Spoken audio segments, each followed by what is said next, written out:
están? Bien, también muy bien. Bueno, el día de hoy, vamos a decir jueves de Plan México, está con nosotros el secretario de Economía, Marcelo Ebrard. Siéntense, por favor. Está el secretario de Salud, David Kersenovich, y se encuentran con nosotros representantes de 4 empresas, Federico Prinz, de Laboratorios Kenner, José Miguel Ramos, director general de Genbio, así se dice,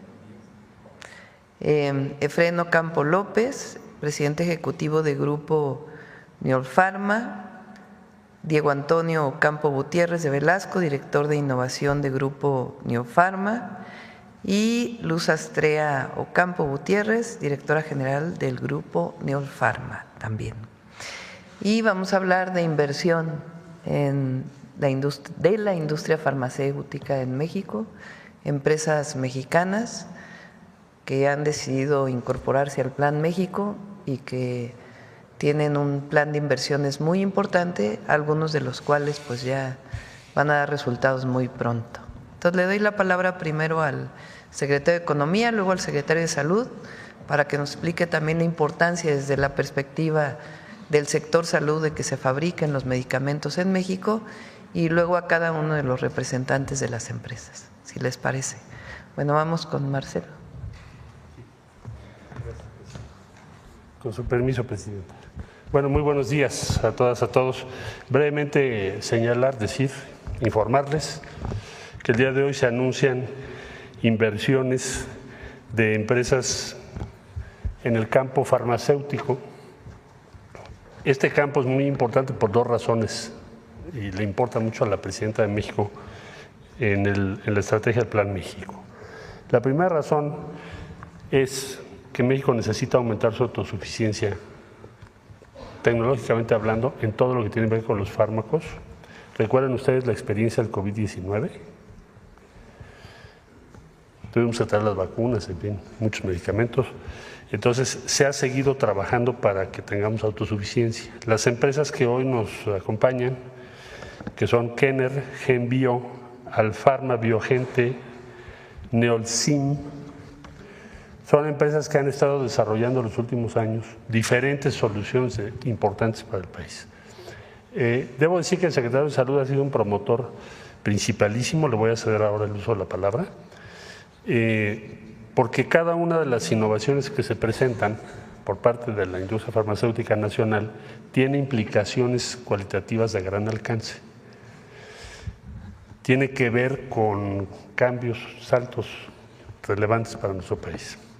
Por ejemplo, la introducción en México de células CAR T-cells y otras muchas que les va a comentar ahora el secretario de Salud, relevantes para el país. Bueno, decía yo, y la segunda razón, ¿cuál es?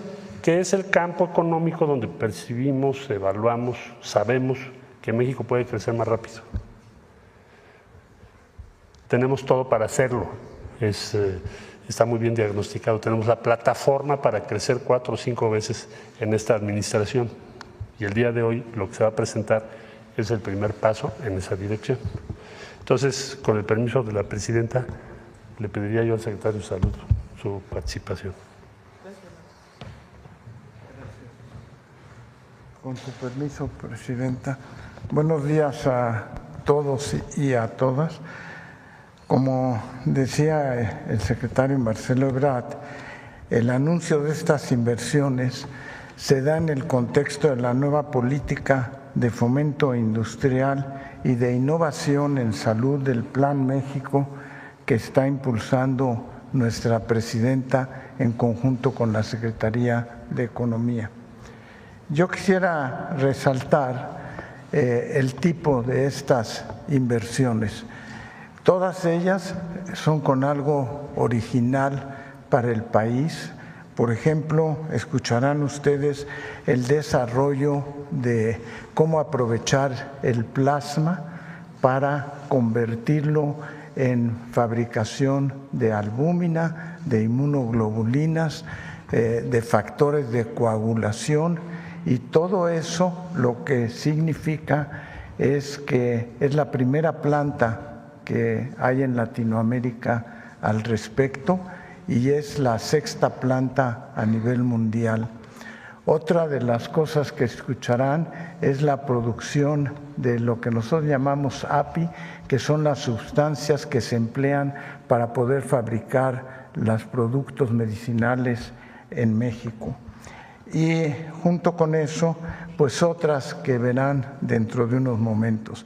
Entonces, no nada más es buscar la autonomía sanitaria, sino también se trata de incentivar el bienestar social y de salud del país y también, ¿por qué no decirlo?, un beneficio económico. Estas 4 empresas son ejemplos de inversión que buscamos para expandir nuestras capacidades, para fomentar la investigación, la innovación y el desarrollo de biotecnología avanzada en México, y estamos explorando otras empresas que desarrollarán también productos muy necesarios para evitar la dependencia del país en inversiones que se tienen que importar de otros países. También quisiera agradecer el hecho de que la COFEPRIS ha ido renovándose en forma importante y a cada una de las empresas, ellos les podrán manifestar, los ha ido acompañando para tratar de que todos los trámites necesarios puedan ser hechos en forma expedita, de tal manera que se pueda aterrizar ese tipo de inversiones.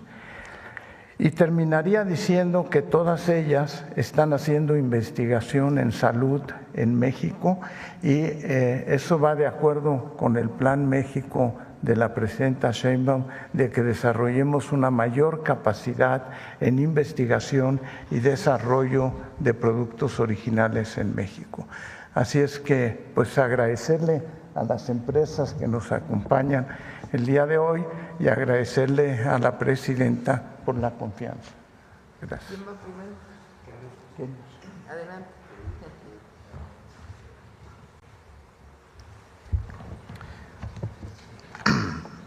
Buenos días, presidenta Claudia Sheinbaum Pardo. Le agradezco profundamente la oportunidad de presentar este proyecto de inversión de Kenner, empresa de Grupo Basol. Valoramos su visión y compromiso para fortalecer la industria farmacéutica nacional. A los secretarios Marcelo Ebrard y David Gersenovich, gracias por la confianza para que la empresa que dirijo pueda estar en tan importante foro. Envío un saludo y reconocimiento al subsecretario Eduardo Clark, a la comisionada Armida Zúñiga y a Carlos Ulloa, titular de Birmex, cuyo liderazgo en sus respectivas funciones ha sido clave para consolidar el ecosistema de salud en México. Permítanme compartirles quiénes somos brevemente.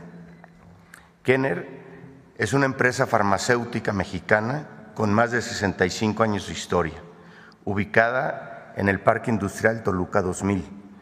Nos especializamos en productos de cardiología, hematología, antiinfecciosos y medicamentos de emergencias conocidos como de carro rojo. En los últimos años nos hemos enfocado en el segmento de inyectables intrahospitalarios, que hoy representa el corazón de nuestro negocio.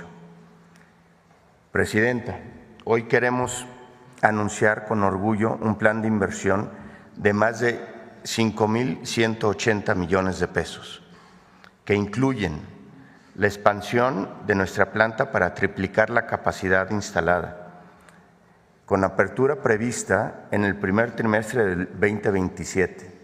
Esto nos permitirá garantizar en varios de nuestros productos la soberanía farmacéutica nacional. La creación de un centro de mezclas para oncología, antibióticos y nutrición parenteral.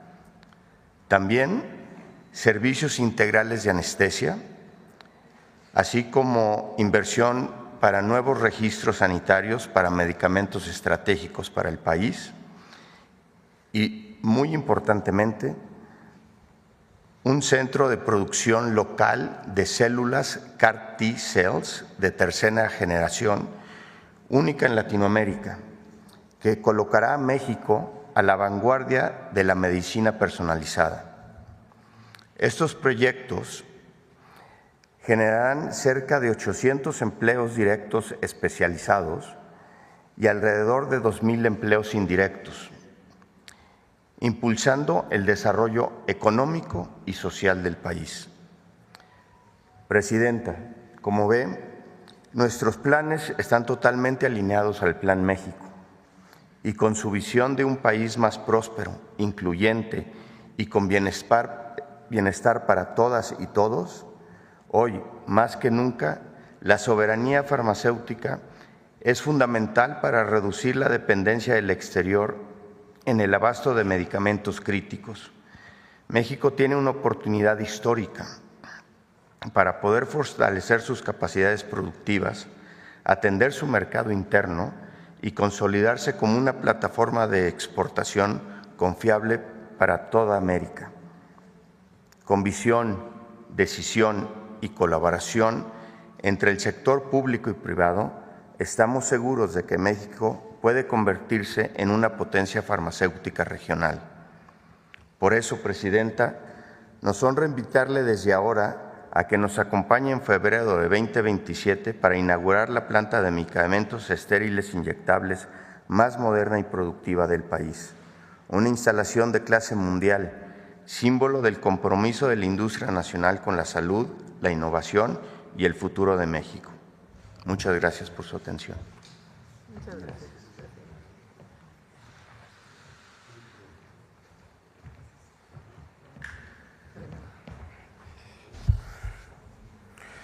Buenos días a todos. Presidenta, muchas gracias. Hoy quiero presentarles una empresa que se llama Genbio, 100% mexicana y que marca un hito importante en el sistema de salud de nuestro país. Genbio alberga la primera planta de fraccionamiento de plasma humano en México y la única en su tipo en Latinoamérica. Desde aquí producimos medicamentos esenciales como la albúmina, la inmunoglobulina y los factores de coagulación. Son medicamentos que requieren millones de pacientes y que algunos necesitan para vivir, como el caso de los hemofílicos con los factores de coagulación.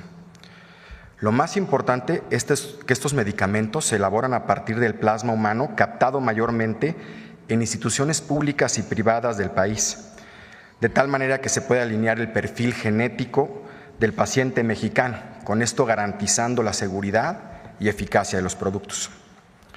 Genbio no es solo una biofarmacéutica, es un paso decisivo a la autosuficiencia nacional de productos hemoderivados. Hemos pasado décadas dependiendo de estos productos importados, no más. Estamos generando empleos altamente especializados, con talento mexicano y operando a los más altos estándares de calidad. De esta manera, México se consolida como líder regional en biotecnología, salud y una visión clara de la soberanía sanitaria. Este proyecto representa inversiones de salud muy relevantes en los últimos años. Más de 2.400 millones de pesos ya invertidos en infraestructura, tecnología y talento. Y una expansión que conjunto de Grupo Basol por 1.600 millones de pesos adicionales que nos permitirá aumentar nuestra capacidad para cubrir aún más el mercado nacional. Quiero agradecer profundamente al Secretario de Salud, al Secretario de Economía, a la Química Armida de la COFEPRIS, ya que sin ellos su confianza y su visión han sido fundamentales para este logro muy especial. Presidenta, muchas gracias por su respaldo a la industria nacional y por su firme compromiso por el bienestar de los pacientes. En Genbio trabajamos con orgullo y responsabilidad por un México más fuerte, más autosuficiente y más saludable. Muchas gracias. Muchas gracias. Adelante. Gracias. Presidenta CONA, que me da a mí mucho gusto. Gracias por permitirme hoy ser la voz de muchas personas que trabajamos incansablemente para construir una empresa que se llama Grupo Farmacéutico Neolfarma. Grupo Farmacéutico Neolfarma es hoy uno de los grupos farmacéuticos más importantes del país. Hacemos desde vitaminas hasta productos de alta especialidad. Hacia los siguientes años tenemos planteados 8 proyectos y el día de hoy queremos presentar 2. Dentro de estos 8 proyectos la inversión va a ser alrededor de los 6,000 millones de pesos, pero permítanme hoy hablar de este proyecto que es Alfarma Biogentec. En la empresa tenemos grandes sueños y la biotecnología, no podía ser la excepción. La verdad es que el tratamiento de las enfermedades se ha revolucionado con los medicamentos biotecnológicos. Son, sin embargo, tratamientos caros y se vuelve difícil el acceso a estos. Tener entonces en México este tipo de plataformas es fundamental. Empezamos el sueño con un grupo de especialistas y hoy podemos decirle que está sustentado en 2 pilares. Uno que tiene que ver con infraestructura. La infraestructura será para la producción de biofármacos de células microbianas. También estaremos haciendo llenado de biotecnológicos y también estaremos haciendo vacunas. En el otro brazo del proyecto estará el desarrollo. Al día de hoy, en esta primera fase, que es de la que les hablamos, tenemos ya 4 desarrollos de biogenéricos, uno de ellos con CECIS en Baja California y el otro que se está realizando también con ayuda de la CEPTE en la Ciudad de México. Pero no solo eso, creemos en la innovación. México no solo debe recibir innovación, sino realizarla. Estamos con universidades públicas haciendo 2 proyectos, uno de un innovador biotecnológico y el otro una vacuna. De igual modo, estamos en conversaciones con prestigiosas empresas en el mundo que nos habrán de transferir en los siguientes años biotecnología y también vacunas. Sabemos que es complejo el tener un entorno de biotecnológicos en el país, pero nos adscribimos al Plan México, creemos que sí se puede y esta empresa mexicana va a hacerlo y este es solo el inicio del proyecto. Tiene usted, Presidenta, en la Secretaría de Salud y la de Economía, grandes equipos. Nos han arropado y por eso nos permiten soñar. Gracias.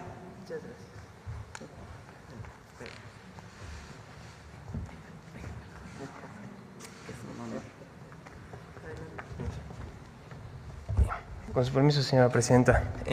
Buenos días. Para Neolsim es también un orgullo poder estar aquí presentes anunciando la inversión de 500 millones de pesos para la expansión de nuestro proyecto de fabricación de materias primas. Como ya se comentó, estos insumos forman parte de los medicamentos que consumimos los mexicanos y en México actualmente tenemos un alto déficit. Alrededor del 90% de los insumos de farmacoquímicos se importan de fuera del país y estamos nosotros apostando por incrementar esta producción local, nacional, para poder así tener mayor control de la cadena de suministro, bajar costos y asegurar la disponibilidad de los medicamentos. Nosotros tenemos ahorita una planta en el oriente del Estado de México, en Ecatepec, en donde se está invirtiendo en el desarrollo de moléculas y estamos haciendo una expansión importante en Jiutepec, Morelos, para poder echar a andar una nueva planta que cuente con capacidades de producción de fármacos de alta potencia, hormonales. Y bueno, estos proyectos no pueden ir solos. Estamos trabajando de la mano instituciones multilaterales, internacionales, de también fundaciones, ONGs, para poder asegurar una reubicación de estas producciones a México. Estamos muy orgullosos de poder anunciar que con esto vamos a tener mayor seguridad en nuestro abasto y poder así garantizar una mejor entrega de nuestros productos. Agradecemos sobre todo el acompañamiento que nos ha dado la Secretaría de Salud, la COFEPRIS y la Secretaría de Economía para poder empujar estos proyectos. Notamos sin duda que podemos ir mucho más adelante y estamos con muchos sueños, como se platicaba, de poder involucrar nuestra producción a proyectos de la academia y recibir transferencias de tecnología para formar parte de la cadena de innovación. Muchas gracias. Gracias. Listo, ¿verdad? Bueno, si les parece, hacemos una ronda de preguntas sobre este tema y después despedimos a nuestros invitados y luego ya nos quedamos hablando de otros temas. ¿Les parece? Bueno, sobre el tema, a ver aquí.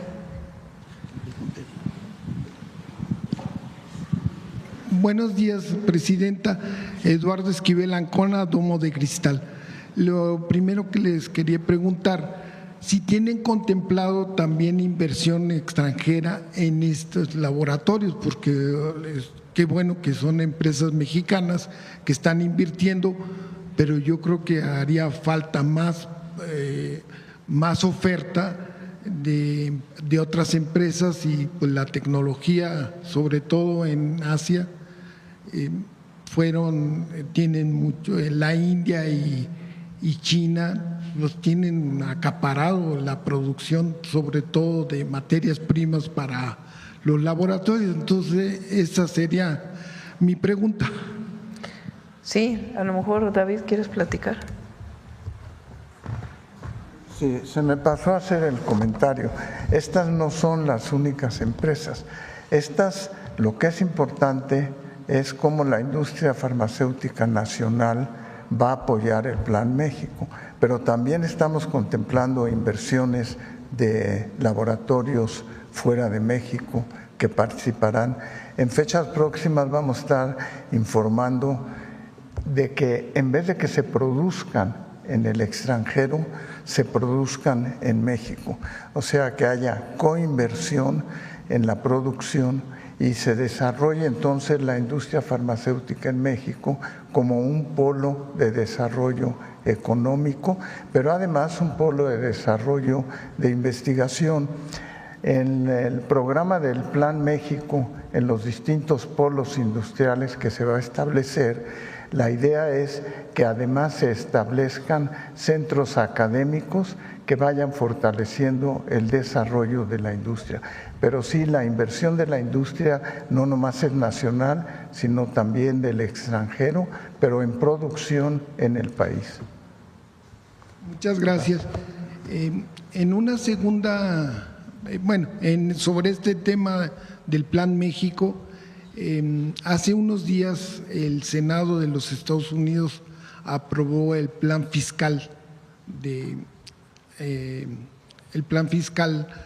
Trump, que viene pues recortes al presupuesto para servicios médicos en los Estados Unidos, viene recortes a la gente de menos ingresos, pero sí vienen grandes estímulos fiscales a las grandes empresas, y esto no afectará el Plan México del nearshoring, porque puede ser que prefieran invertir en Estados Unidos ante este plan fiscal, aunque México os ofrece mejor logística y más con menos costos de mano de obra, menos costos. Entonces ya se hizo una evaluación, todavía falta que lo aprueben, ya lo aprobó el Senado, pero ahora falta que lo apruebe el Congreso en general ahí en Estados Unidos. Entonces esa sería la pregunta, si nos podría afectar en el nearshoring esto, en la inversión en México, este plan fiscal de Trump.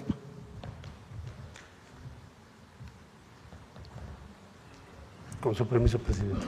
Bueno, yo diría dos cosas brevemente sobre esa posibilidad. Primero, pues muy pronto, pero vamos, como tú bien dices, hay que irlo evaluando cómo se va a aplicar. Pero la idea principal que planteas es la reducción de costos fiscales a las ganancias en Estados Unidos implica que las empresas se relocalicen en ese país. Yo te diría, pues, en el ámbito contable podría ser, pero aquí lo que importa es la producción. Es decir, cuál es tu costo en términos de productividad relativa entre un país y el otro. Entonces, México tiene una serie de ventajas muy importantes en ese tenor, para que podamos ser competitivos por nuestra productividad, nuestra cercanía y una serie de ventajas logísticas que tenemos muy relevantes. Es decir, tu costo de producción no va a variar. Entonces, quizá contablemente sí aproveches para presentar tus estados financieros de otra forma, etcétera, pero la producción somos muy competitivos. A eso hay que agregar otra cosa, brevemente. Estamos entrando en un sistema de desventajas comparativas, quiere decir, cada país va a tener que pagar algo distinto para entrar al mercado de Estados Unidos. Y si ves el acuerdo al que se llegó con Vietnam, México va a tener una ventaja de 6-1 en el costo de entrada al mercado de Estados Unidos. Entonces, este dato, ¿por qué es 6-1? Pues porque el promedio de lo que ayer se anunció significa que para los productos de Vietnam, que es un competidor nuestro, entrar al mercado de los Estados Unidos les va a costar algún porcentaje promedio entre 35 y 40%. Cuando a nosotros nos va a costar en un promedio 6%. Entonces, te puedes dar cuenta que pues hay una gran desventaja. Entonces, me parece que este sistema que se empieza a configurar, también hay que esperar a cómo termina, pero estoy tomando como base el acuerdo de ayer, porque es el primer acuerdo que se firma con un país con el que Estados Unidos tiene déficit. Se firmó con Inglaterra, pero Estados Unidos ahí tiene superávit. Ese es el primer país con el que tiene déficit. Entonces, 6-1. Por consiguiente, el balance al final es que nuestra ventaja se va a acentuar, es lo que estamos viendo. Por eso pienso que no nos va a afectar el paquete fiscal. Muchas gracias. El tema, a ver, allá atrás. Ya voy. Gracias, Presidenta. Muy buenos días a todas, a todos, a todos. Liliana Naule de Pulso Saludable. Presidenta, como usted bien ha mencionado, cuando el sexenio del expresidente Felipe Calderón, hoy se conoce que se tomó esta mala decisión de eliminar el requisito de planta. En aquel entonces se dio a conocer este anuncio, recordarán los presentes, en la Conferencia Mundial del VIH. Ahí todos los presentes pensábamos que era lo mejor para el país. Hoy se sabe que no se tomó la mejor decisión. Y un ejemplo de ello, Presidenta, es que México siempre ha sido reconocido a nivel mundial por tener una excelencia en la cartilla nacional de vacunación. Ha obtenido premios nacionales e internacionales, sobre todo en Europa del Este, en donde los grupos antivacunas son muy fuertes. En ese sentido, yo quisiera preguntarle a algunos de los presentes si esta inversión que van a hacer en las plantas va a beneficiar en dos aspectos a México. Primero, se van a reducir los costos para nosotros, para los consumidores, y segundo, se va a exportar el producto, es decir, para que conozcan la calidad de lo que se está haciendo de México para el mundo. Esa sería la pregunta. Gracias. David, ¿quieres contestar o alguno de ustedes? David, adelante. Sí, a ver, no sé si escucharon entre líneas en la presentación que se hizo que todos estos laboratorios tienen el propósito de exportar sus productos. No nada más es suficiente tenerlo, sino que queremos también que se exporten hacia afuera. Tenemos el mercado latinoamericano, tenemos otros mercados que pueden ser susceptibles de poder ser exportados. Por ejemplo, en la planta de albúmina, pues es la sexta planta en el mundo para producir los hemoderivados, las inmunoglobulinas y los factores de coagulación. Entonces, sí, el propósito es no nada más producción nacional, sino también exportación. El segundo punto tiene que ver con el abastecimiento de medicamentos. O sea, lo que estamos revisando es el número de productos que tenemos que tener en la compra de medicamentos para hacer esta compra mucho más efectiva y tener un abasto asegurado. En la medida que se produzcan en México, no nada más de la industria nacional, sino también extranjera, en la medida que se produzcan en México, pues nos sirve para tener un acceso rápido y efectivo a los medicamentos. Un ejemplo de ello es lo que pasó en la temporada invernal pasada, en donde por primera vez la vacuna que se aplicó fue ya producida en México con todo el estándar internacional, con el apoyo de industria extranjera, pero producida en México, y se tuvo la posibilidad de vacunar a toda la población mexicana a tiempo para la influenza.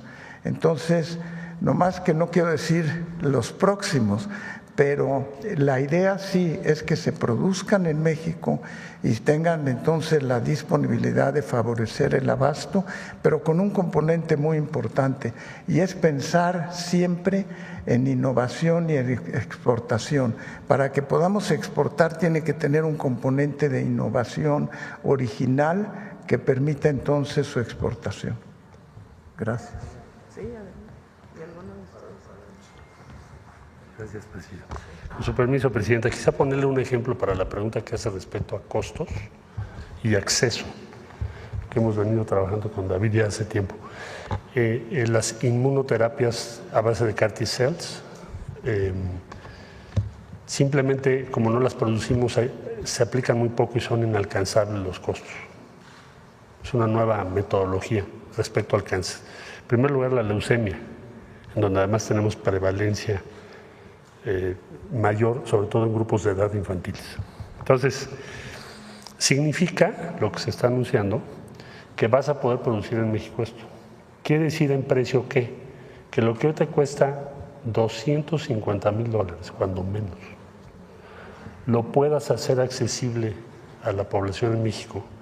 Ahí puedes bajarlo mínimo, lo vas a bajar 20-25%, máximo pues puede ser que lo bajemos más del 80%, depende de la escala. Pero eso significa que va a ser accesible en el sistema público de salud. Hoy no lo es. No solo es un tema de costo y precio, sino que sea accesible para las personas. Esa es la prioridad del gobierno, lo que ha marcado la presidenta. Por eso importa mucho la inmunoterapia, esto para cáncer. Es un ejemplo. Imagínate $250,000. O sea, quiere decir que una sola aplicación para una persona pues son más de $500,000, nada más las células. Con esto que se está anunciando hoy, vas a poder tener acceso. Va a seguir siendo caro, pero mucho más barato que las $250,000.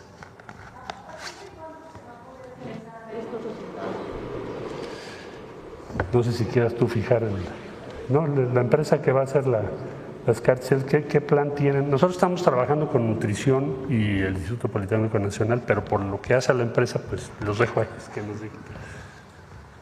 Bueno, los diferentes proyectos de inversión, de hecho, empezaron a finales del mes pasado y hay, como ves en mi presentación, fueron varios proyectos. El de CAR T-cells, estamos en el acompañamiento con la COFEPRIS para poder también incluso regular esto a nivel país, porque hoy día no hay una regulación.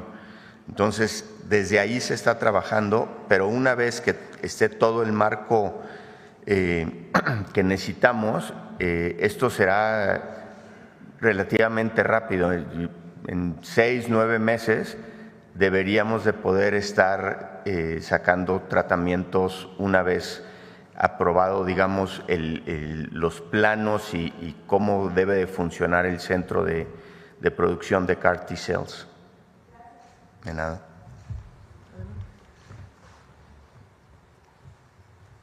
Y por la parte de exportaciones, en la parte de ingredientes activos, yo te podría decir que ya lo estamos haciendo. De hecho, México tiene todo el potencial de convertirse en un polo de abasto. Todos sabemos que con los conflictos geopolíticos o incluso el cambio global, muchas veces la materia prima no llega a esta región del mundo. Tener en México producción de estos ingredientes activos nos va a dar abasto, nos va a dar suficiencia sanitaria y nos va a permitir exportar. Toda la región de Norteamérica es el cliente natural, pero ya, por ejemplo, en esta planta que hoy anunciamos, hay proyectos con una ONG mundial para surtir a países de la región de Medio Oriente, África y Asia. Entonces, esto es una realidad. A ver, alguien que no haya preguntado recientemente. ¿Sobre el tema? A ver, sobre el tema. ¿Quién más va a preguntar sobre el tema? Adelante, el compañero de Basta. Gracias. Buenos días a todos y a todas. Juan Hernández de Diario Basta, Tabasco hoy, Campeche hoy y Quintana Roo hoy del Grupo Cantón. Hace mucho que no pregunta. Es que salió una estadística, ¿no? De quién preguntaba más y saliste tú, pero por eso hace rato que no preguntabas hasta ahora. ¿Es tu cumpleaños? Bueno, al finalizar cantamos las mañanitas. Un aplauso. Gracias.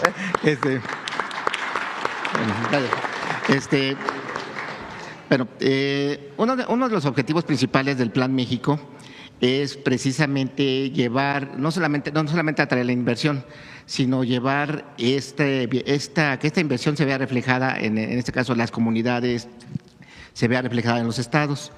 El día de ayer usted mencionaba, de lo que es el desarrollo ahí de lo que es la zona oriente del Estado de México. He estado viviendo aquí en algunas de las presentaciones que, va a ser en Chalco. Estamos también hablando también de Azcapotzalco en algunos puntos.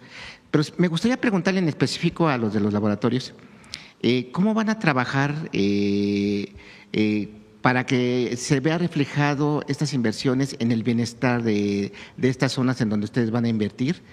Eso es por un lado. Por el otro, siempre se ha manejado, o en este caso la oposición ha manejado un entorno negativo, que todo va a ir mal, que está yendo mal, que no va a haber crecimiento.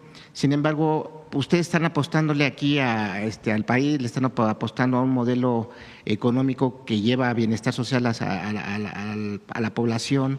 O sea, no se va a quedar la riqueza arriba, sino que se va a distribuir. Verle por qué, ustedes ¿cómo visualizaron estar invirtiendo aquí en México en una situación entre comillas adversa, dicho por analistas internacionales, pero que en la realidad ustedes están dando un mensaje que es todo lo contrario? Ese sería por ese lado. ¿Alguien quiere contestar? A ver, primero.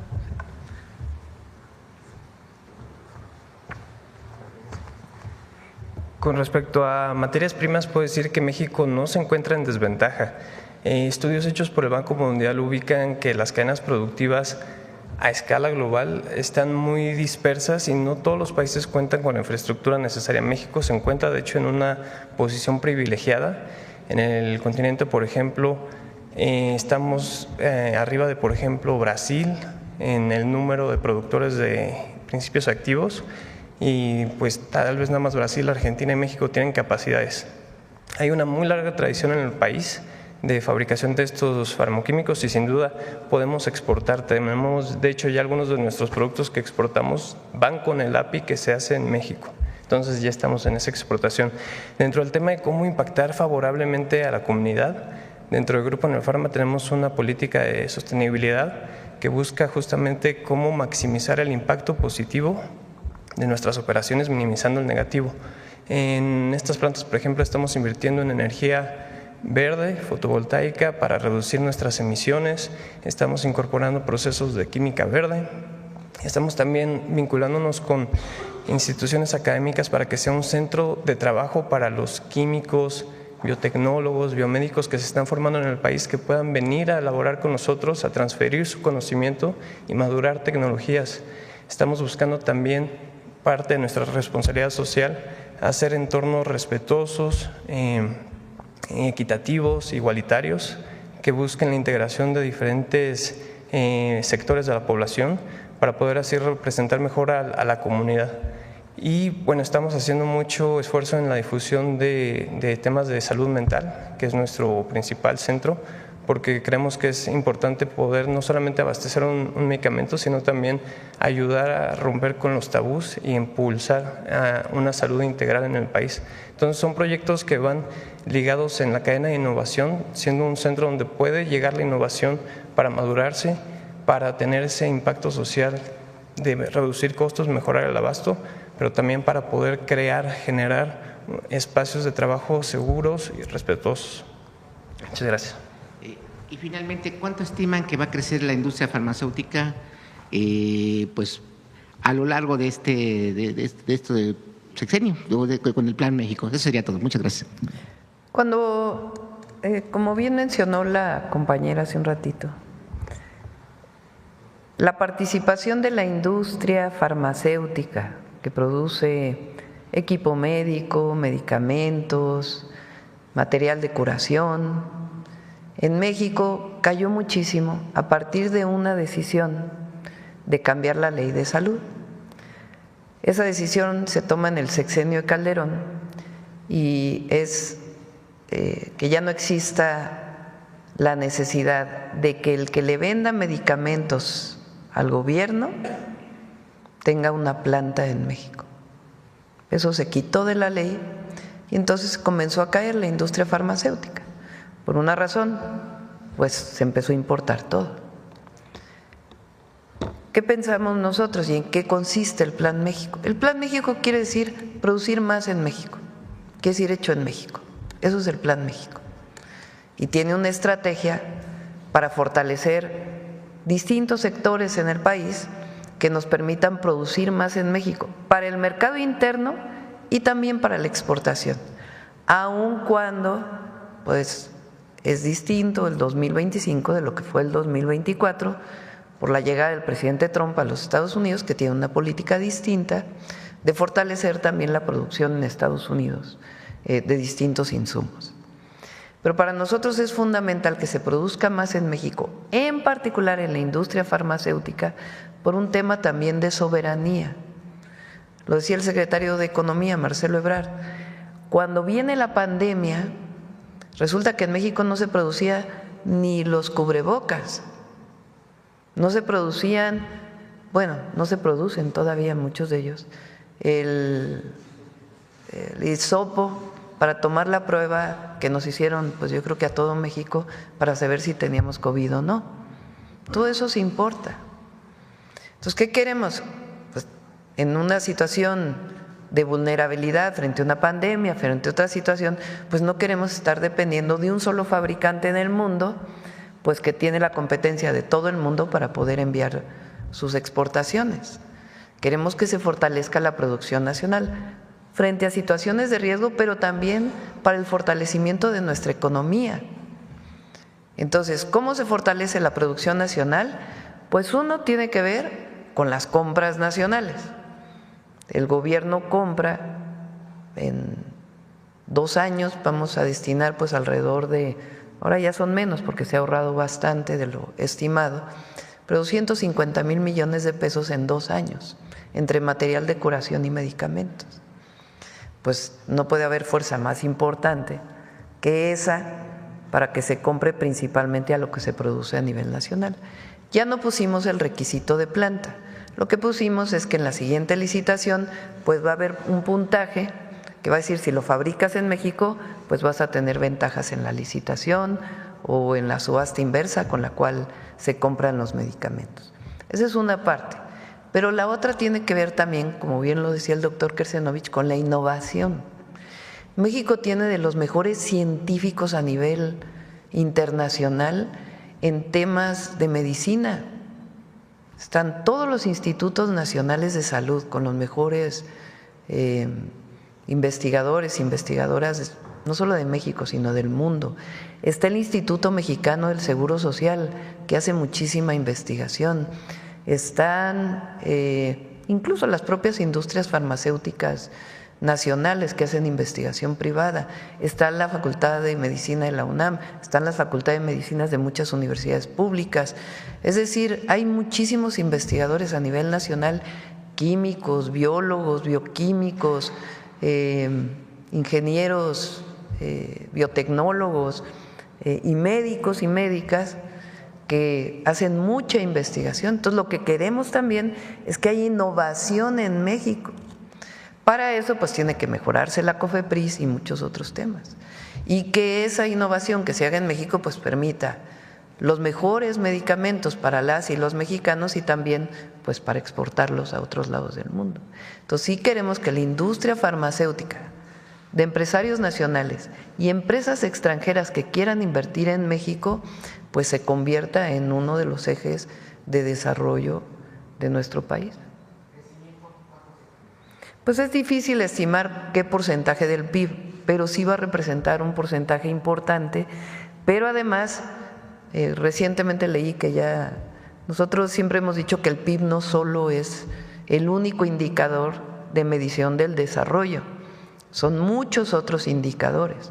Y hay indicadores que tienen que ver con el desarrollo científico, con el número de empleos que se generan y otros temas. Pero también va a generar el impulso a la industria farmacéutica nacional, con inversión nacional e inversión extranjera directa, pues un polo de desarrollo para nuestro país. Sobre el tema, a ver aquí sobre el tema. Buenos días, Shaila Rosagel, corresponsal del Grupo Gili, El Imparcial de Sonora, La Crónica de Mexicali y Frontera de Tijuana. Traigo temas que tienen que ver con salud, aprovechando que está el secretario. Presidenta, bueno, sobre la apertura de la frontera al ganado mexicano, preguntarle si tiene más o menos cuándo se podría abrir el punto de Nogales, y sobre este tema del gusano barrenador, preguntar si se conoce hasta ahorita cuántos casos van en humanos.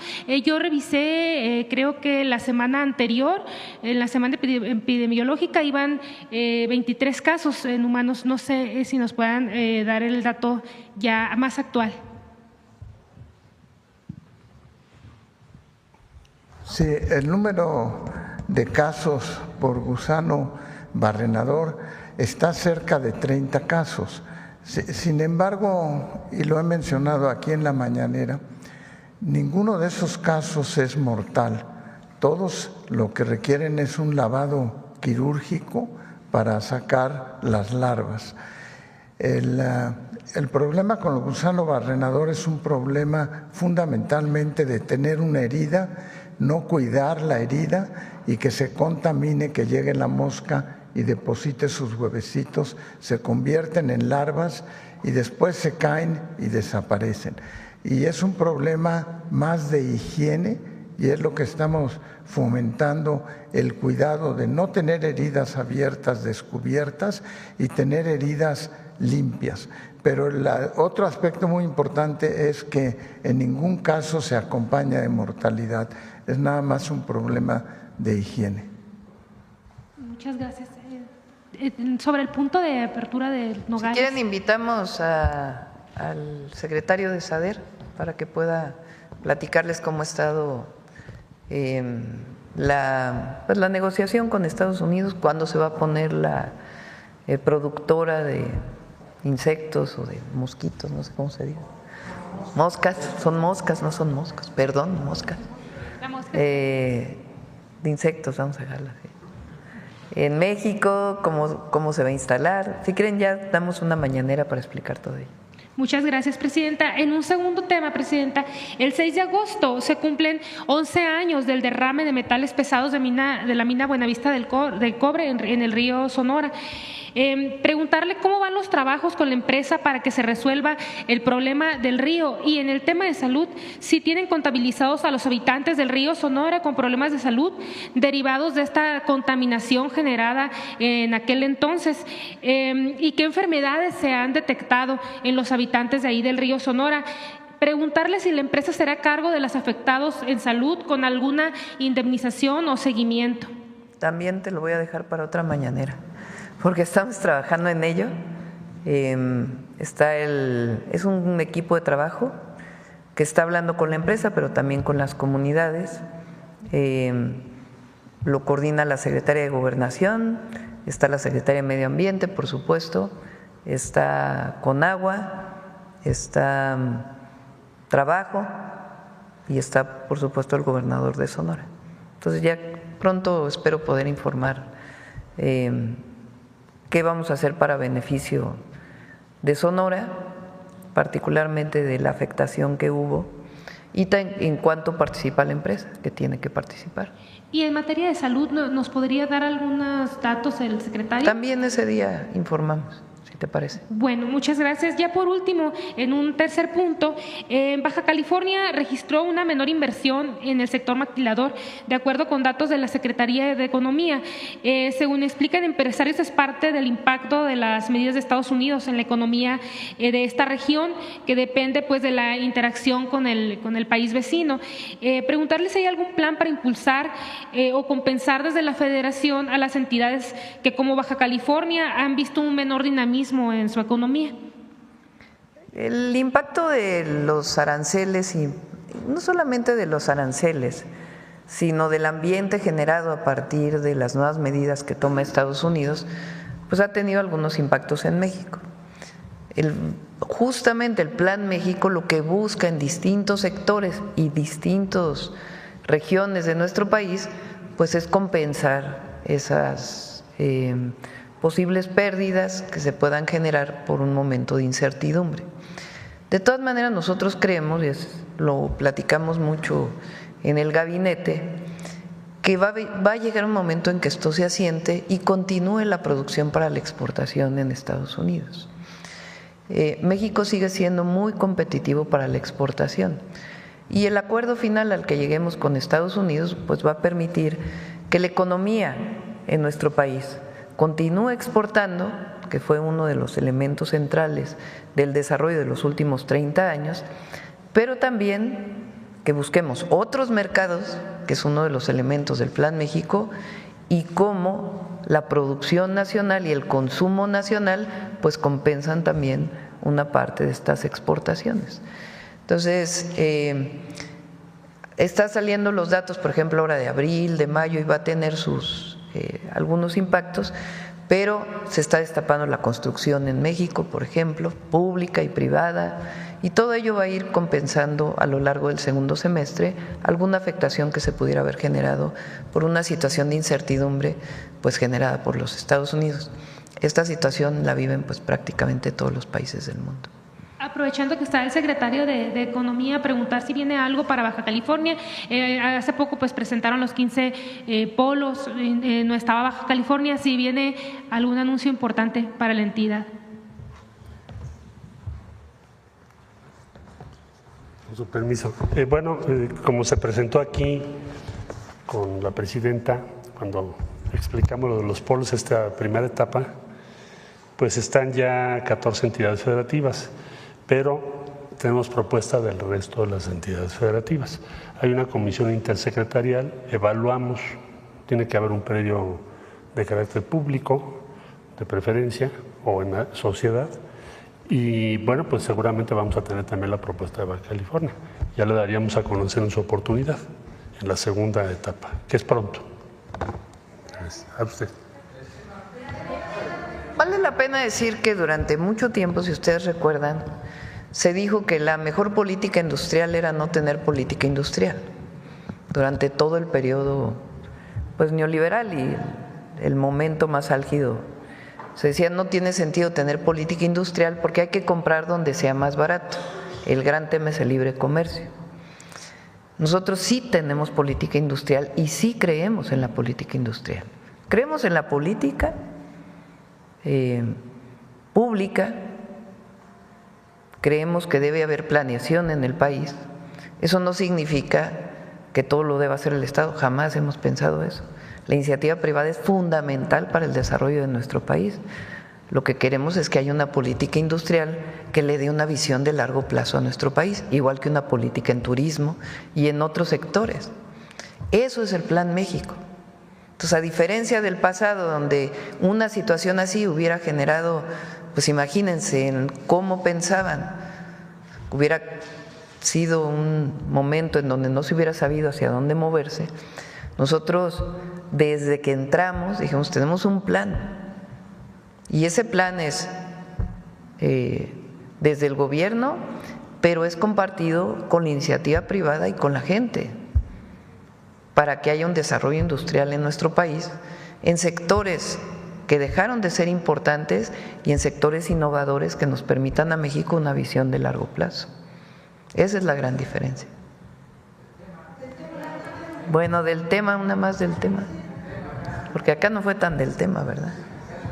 A ver acá Capital 21 también, que hace rato, vamos a darle a la ciudad. Gracias, presidenta. José Manuel Fuentes, de Capital 21. Preguntarle sobre lo que acaba de decir el director de Hyunbio. Presentó una lámina en donde dice que se generarán 100 empleos especializados en biotecnología, ingeniería y en procesos farmacéuticos.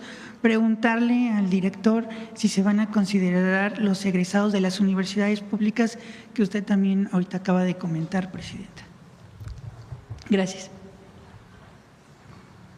Muchas gracias. Sí, son, pareciera pocos empleos en el sentido del número, pero son altamente especializados. La planta de nosotros está en el Estado de México, en Chalco, y claramente todo nuestro personal es de la zona y estamos promoviendo que sea gente local la que impulse el negocio. Como comentábamos, no se trata solamente de sustituir importaciones, que es muy importante, pero también de reducir costos, ¿no? Para el gobierno, para lo que compra. En el caso de los plasmaderivados, que como les comentaba, tienen décadas siendo importados, no solamente aquí en México los vamos a fabricar, pero les comentaba que los fabricamos a partir de plasma. El plasma mexicano hoy en día se desecha por no haber una planta de fraccionamiento en el país. Cuando ustedes donan sangre, esa sangre se separa en dos grandes componentes. Uno, vamos a decir, la parte roja, que le decimos el componente hemático, ese se queda en el banco de sangre, es el que te sirve para una transfusión, en una operación. Pero luego viene la parte que es el plasma, la parte amarillenta de la sangre. Ese plasma hoy en día se desecha porque no hay qué hacer con él. Entonces, parte de la visión platicada con el secretario es cómo hacemos uso de ese plasma desechado y poderlo industrializar para que acaben medicamentos que son tan vitales para el país. Entonces, el Plan México se apega perfectamente, es crear más empleos especializados, reducir costos, disminuir importaciones. Muchas gracias. Presidenta, también por último preguntarle, precisamente hace un mes su gobierno emitió el decreto para el fomento de inversión en el territorio nacional de este sector de la industria farmacéutica, también para empresas extranjeras. Preguntarle si ya ha habido quienes quieren participar. Estamos con pláticas, platicamos incluso con primeros ministros, el canciller de Alemania y presidentes en el G7 con la comunidad económica, la comunidad europea. Entonces, hay pláticas con Alemania, hay pláticas con la India, hay pláticas con Brasil. Entonces, hay diversas pláticas que no solamente tengan que ver con que sus empresas vengan a instalar una planta aquí, sino también que haya el vínculo entre empresarios mexicanos y empresarios de los distintos países que puedan construir nuevas plantas. Y además lo que va a hacer Birmex, ¿no?, que lo he planteado aquí. Birmex hoy está trabajando, vinieron unos científicos de Serum, ¿no?, de la India, con la posibilidad de que haya acuerdos para fabricación de vacunas a través de Birmex y recuperar la capacidad de producción de vacunas de Birmex, entre otros temas. Entonces sí hay pláticas, las tiene el secretario de Economía, el secretario de Relaciones Exteriores, obviamente nos ayuda, y David Kersenovich, que es hiperactivo. Nada más para precisar, Presidenta, lo de la reunión con la India, ¿con quién sería? ¿Con el sector farmacéutico o con quiénes sería? Sí, con el sector farmacéutico. Serum es una empresa que tiene una parte de capital estatal. Entonces son distintas, estamos generando distintos mecanismos que permitan a México tener mayor soberanía, mayor innovación y mayor capacidad de exportación también. Muchas gracias, Presidenta. Bueno, el último, a ver allá Carlos, y ya cerramos sobre el tema. Carlos Guzmán, de 4 Telecomunicaciones. Doctora, buen día para todos y todas. Para preguntarle a Marcelo, al secretario Marcelo Ebrard, él cuando fue secretario de Relaciones Exteriores, ahorita que tocó el tema de la India, él viajó por India, por China, incluso tuvo acercamientos, si no mal recuerdo, con gente de India. Es preguntarle, secretario, esto que se anuncia el día de hoy, ¿qué tanto cubre el requerimiento que se necesitaba de medicamentos altamente especializados en el tema obviamente oncológico? Y me sorprende este dato que da el CEO de una de las farmacéuticas, que se tira el plasma. Regularmente el plasma se ocupa, tenemos aquí al especialista, el doctor Kersenovich, para fabricar vacunas o inmunológicos para diversos tipos de cáncer. Es preguntarle al doctor Kersenovich qué tanto se podría avanzar para que se cubra el déficit de ese tipo de vacunas que son prácticamente hechas a la medida en institutos como el que dirigió allá en el sur de la Ciudad de México. Muchas gracias. Marcelo y luego David. Sí, con su permiso, Presidenta. Sí, en efecto, como mencionas, viajamos a la India, pues fuimos juntos, David y yo. ¿Por qué razón? Para implementar en México lo que llamamos inmunoterapias. Fuimos a Mumbai, incluso hablé un consulado, y el Instituto Tecnológico en Bombay hizo un convenio con el Instituto Nacional de Nutrición, el Instituto Politécnico Nacional, y este año empezamos a trabajar ya lo que son las CAR T-cells. Quiere decir, tomas una célula T de tu médula, luego con un vector se le introduce una instrucción para atacar un tipo de célula cancerígena, depende de cada caso. En este caso podría ser respecto a leucemia u otra célula. Entonces es lo que se hace. Suena muy fácil, pero es muy complejo. Entonces, ese proyecto ya por el lado del sector público destinado al sector salud tiene un avance considerable y fue una propuesta que hizo David Kesanovich aquí presente entonces, y el presidente López Obrador nos pidió que fuéramos pues al lugar directamente donde se hizo esta tecnología. ¿Qué es la diferencia? En Estados Unidos en aquel tiempo esta tecnología costaba entre $400 y $500,000, ha ido bajando un poco, pero en ese tiempo así era. Y en la India lo están ya aplicando con costos que están en torno a 30, quizá $35,000, imagínate la diferencia, para ponerlo en práctica en todo el sector público. Por eso está trabajando nutrición, el Instituto Nacional de Nutrición y el Instituto Politécnico Nacional. Por otro lado, por el lado privado ya les presentaron también la propuesta. Entonces, este año en México lo vamos a empezar a hacer y ese fue el viaje que se hizo, que tú mencionas.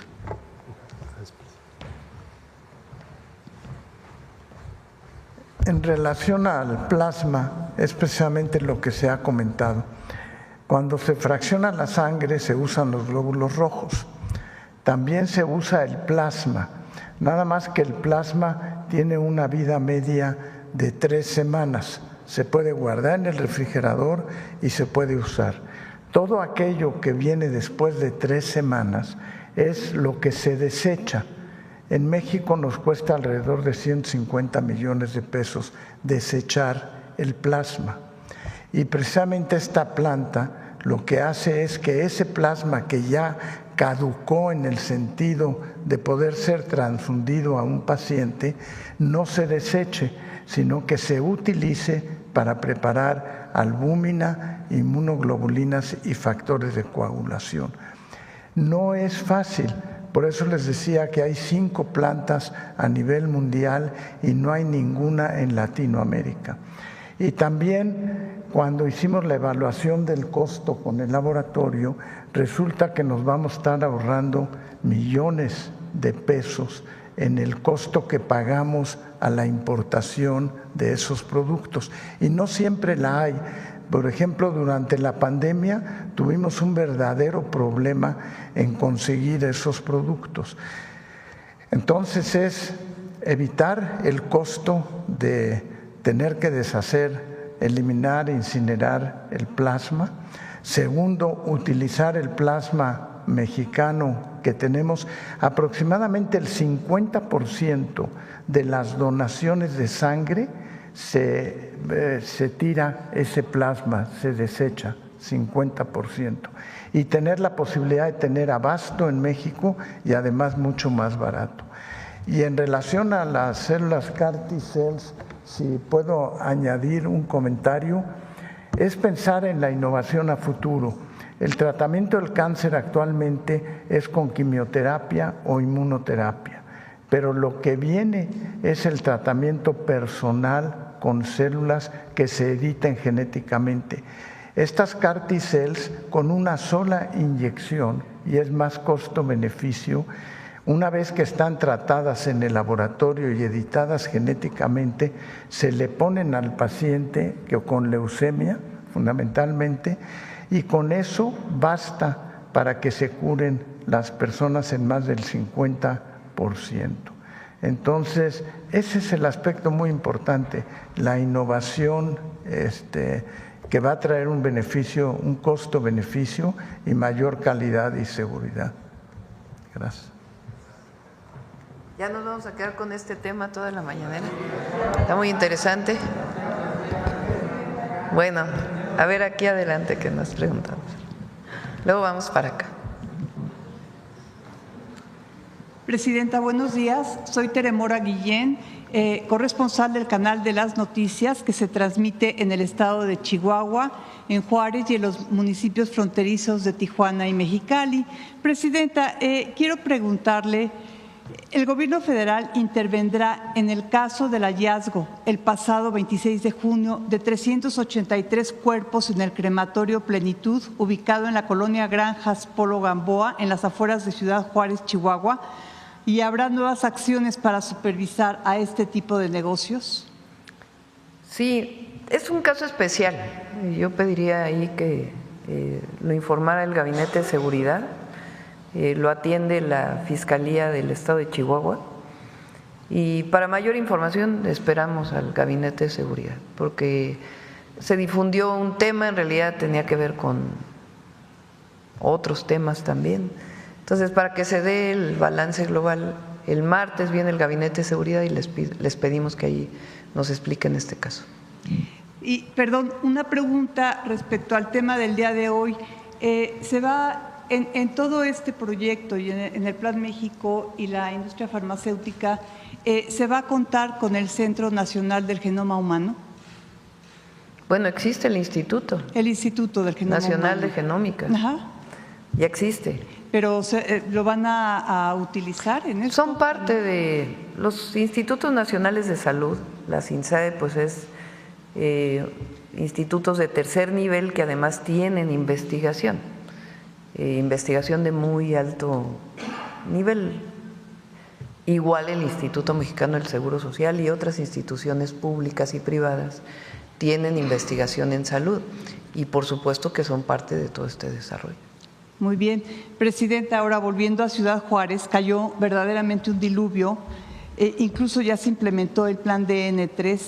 ¿Habrá entrega de enseres a los afectados por estas lluvias? Hay varios estados afectados por las lluvias recientes, por supuesto Oaxaca y Guerrero, por el huracán Eric, y hay afectaciones en Tamaulipas, está ahí ahora la Coordinadora Nacional de Protección Civil por el desbordamiento de uno de los ríos, particularmente en Madero y en Tampico, y también hubo una lluvia completamente atípica en Ciudad Juárez. Ahí está atendiendo el municipio principalmente y se está dando el apoyo por el plan DN3 y en todo caso ya terminó la emergencia, ya veremos si es necesario también un censo por parte de Bienestar. Muchas gracias, Presidenta. Ahora, otra pregunta sería, ¿cómo garantiza el Gobierno federal que la Secretaría de Seguridad y Protección Ciudadana mantenga el liderazgo en las políticas de seguridad pública cuando muchas funciones operativas han sido asignadas a las Fuerzas Armadas? Si quieren hablamos de seguridad el martes, ¿no? Vamos, porque no era del tema, ahora sí que nos… De acuerdo. Y otra pregunta, Presidenta. Porque, a ver, la Guardia Nacional tiene sus tareas, claro. La Secretaría de Seguridad y Protección Ciudadana tiene sus tareas, la Defensa con el Ejército tiene sus tareas, la Marina tiene sus tareas. Entonces, todas estas instituciones de seguridad pública vinculadas con las instituciones de seguridad pública de los estados y de los municipios, las Fiscalías General de la República y estatales y el Poder Judicial, cada uno tiene una tarea en la pacificación y en la disminución de la violencia y la inseguridad en el país. Entonces, cada uno cumple su tarea y ya vamos a informar. De manera independiente. Ajá. No, coordinada. Muy bien. Recuerden que la política de seguridad, uno de sus ejes es la coordinación entre las instituciones federales y también entre las instituciones federales y estatales y municipales. Uno de los casos, por ejemplo, es el que planteamos ayer en los 10 municipios del Estado de México, donde ahí participan los municipios, el Estado y la Federación. Presidenta, bueno, es una pregunta más también. ¿Cuándo vendrá Sergio Salomón del Instituto Nacional de Migración para hablar sobre el tema? Ya va a venir. ¿Sí? Sí. Bueno, y la última, con miras a la Copa del Mundo 2027, México tendrá que reforzar sus procedimientos de ingreso para los visitantes extranjeros. ¿Contemplan constituir algún comité de seguridad trinacional para prevenir acciones o ataques en los eventos? Ya vamos a presentar lo del Mundial también. Hay varios temas, está el tema de seguridad, está el tema de migración. En algunos casos es al revés, hay que facilitar las visas, si no, ¿cómo van a venir los jugadores de los equipos a jugar? Pues hay que facilitar ya todo lo que tiene que ver con quienes son parte pues del Mundial. Entonces son muchísimas áreas que está coordinando la Secretaría de Gobernación. Muchas gracias. Gracias.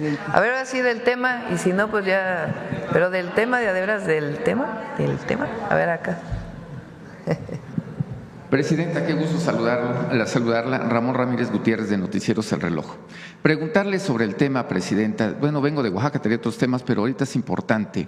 La situación de salud en México principalmente pasa por nuestra alimentación, diabetes, obesidad, hipertensión. Preguntarle qué tanto de esta inversión se va a destinar a investigación sobre nuevos medicamentos, nuevas aplicaciones, sobre este tema en específico que es la obesidad, la hipertensión y sobre todo la diabetes.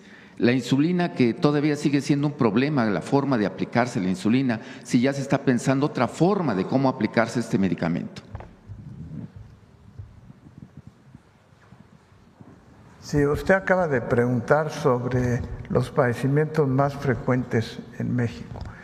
Una de las estrategias que estamos implementando fue el diseño de los programas de atención médica, programas nacionales de atención médica, que los hemos abreviado como PRONAM. Cada una de las enfermedades que mencionó, diabetes, hipertensión, daño renal, obesidad y sobrepeso, la atención en los primeros 1000 días de vida y las vacunas, están ya resumidas en una hoja por los dos lados. Esas hojas tienen unos QRs que además hablan sobre cómo reconocerlas en fase temprana, cuándo referirlas a un nivel, segundo y tercer nivel de atención, y muy importante, lo que se hay que hacer para el tratamiento de esas enfermedades. Y en ese QR que tiene el tratamiento están los productos que ya están disponibles en México. Entonces, lo que se trata es evitar la dispersión en cómo tratar esas enfermedades y que en forma sencilla, cuando el médico abra su expediente, tanto en público como en privado, tenga la indicación de cómo se debe de hacer la atención de esos enfermos. Los enfermos están llegando tarde, generalmente llegan cuando tienen ya las complicaciones. Hemos mencionado, por ejemplo, que 50% de la población no sabe que tiene hipertensión arterial. Si se mide la presión arterial una vez al año y la detecta en fase temprana, eso va a bajar la frecuencia de lo que quiere decir enfermedades cardíacas. Y en las guías de tratamiento viene claramente señalado, no es lo mismo tratar a un diabético en los primeros 5 años de evolución que no tiene las complicaciones del pie diabético o las cataratas, viene muy ejemplificado, no ejemplificado, señalado cómo se debe de tratar, en qué momento debe de empezar a recibir insulina o no.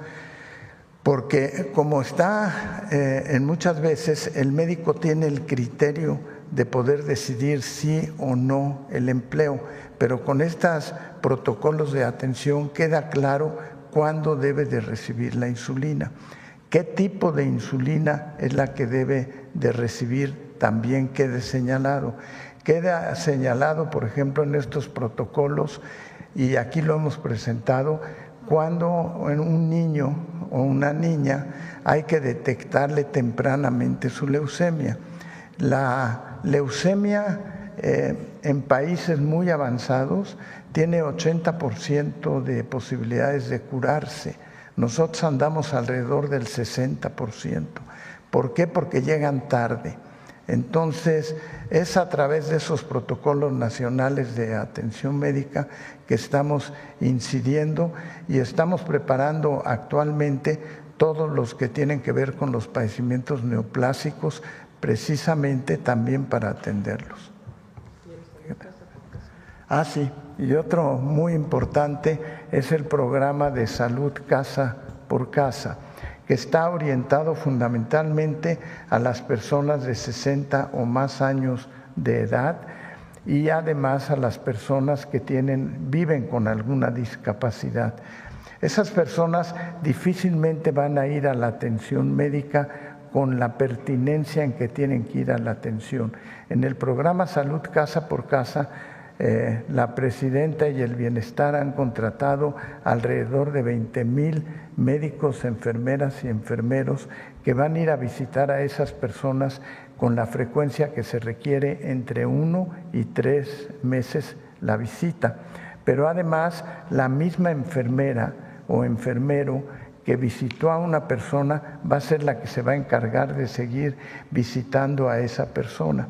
De esa manera también vamos a detectar personas sanas, personas que por primera vez tengan un síntoma para tratarla y además a las personas que no puedan ir a su atención hospitalaria, llevarles sus medicinas para que tengan un buen apego al tratamiento y un centro telefónico para que cuando hagan la visita en la casa, si necesitan hablar a un médico, habrá un grupo de médicos dispuestos a contestar y poder entonces indicarle a la enfermera qué medicamento requiere esa persona o si tiene que ir a un centro hospitalario. Y las enfermeras podrán extender la receta también. Y también pues el programa de salud que existe en los niños de que no coman alimentos chatarra y azúcar para evitar después que cuando lleguen a la adolescencia o a la edad adulta tengan las enfermedades. Entonces es un manejo comprensivo y holístico que esperemos que doble la curva de las enfermedades crónicas en los años por venir. En otra pregunta, Presidenta, una situación delicada de salud pública en uno de los municipios del Estado de México. Le estoy hablando del municipio de Acolman, precisamente en la agencia que se llama Santa Catarina. Resulta que esta comunidad que vivían 800, 500 personas, ahora tiene el desarrollo inmobiliario de muchas empresas, por ejemplo, Misión San Agustín, Privada Santa Catarina, Desarrollo Jabre, Sadasi, entre otras. Llegaron a vivir en la parte alta, cerca de 5,000 nuevas familias. Esto colapsó el sistema de drenaje de Santa Catarina. Ahorita el agua sale por las alcantarillas, ha contaminado la escuela primaria, jardines de niños, la casa del adulto mayor, incluso el pozo de agua se encuentra en riesgo de poder ser contaminado. El municipio dice que tiene planeado dentro de 1 mes y medio y la medida inmediata que dio fueron costales a las afueras de las instituciones públicas. Esta situación podría intervenir con agua para atender esto que se puede convertir en un problema grave de salud pública en este municipio y en esta agencia de Santa Catarina, Presidenta. Lo revisamos con gusto.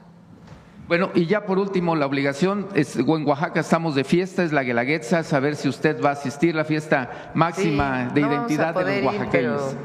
Un cariño, abrazo y orgullo al pueblo de Oaxaca, al gobernador también, le enviamos saludos. Bueno, ¿es sobre el tema o no? Bueno, entonces pedimos, ¿aquí es sobre el tema? No. Bueno, vamos a despedir a nuestros invitados, invitadas y ya hablamos de otros temas, si les parece. Sí, muchas gracias. Nos tomamos una foto aquí. Venga.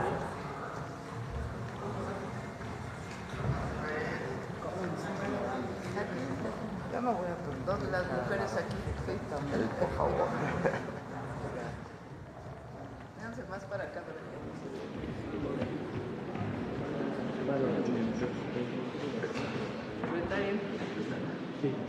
Sí, ya lo vi. ¿Dónde?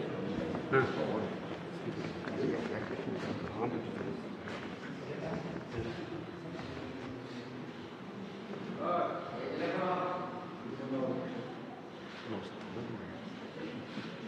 ¿Listo?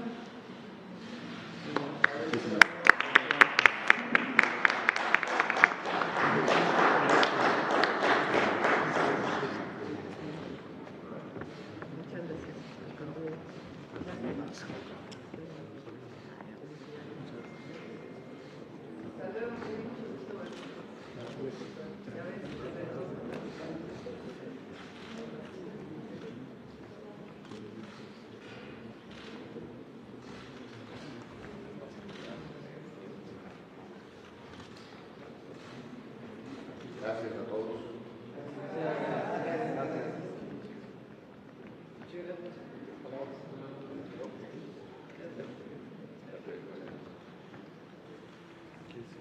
Pues sí, si se quieren quedar. Pues ya, nos quedan como 5 minutos de la mañanera. Ya, a ver aquí a la compañera que…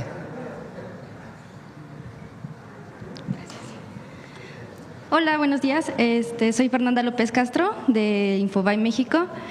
Preguntarle ya de otros temas. Ayer la Comisión Independiente de Investigación sobre la Pandemia de COVID-19 en México se expresó en contra del nombramiento de Hugo López-Gatell como representante de México en la OMS. Ellos argumentan que pues hubo graves omisiones y decisiones en el manejo de la crisis sanitaria que derivó en orfandad y rezagos en educación, economía y salud mental. Saber su opinión sobre pues esta… Son los mismos de siempre que han estado diciendo eso, ¿no? Desde hace años. Nada más que ahora pues tiene un nombre que suena muy elegante. Pero es Julio Frenk y todos ellos que desde el principio pues estuvieron en contra del gobierno por otras razones y tuvieron sus diferencias en la atención a la pandemia. Yo reivindico a Hugo como un gran profesionista y que va a hacer un buen papel en la Organización Mundial de la Salud. Hay mucho que tiene que ver con la política, ahí, en la crítica a Hugo López-Gatell. Entonces va a hacer un buen papel y son los mismos de siempre, pues, los que siempre han criticado, no hay algo nuevo ahí.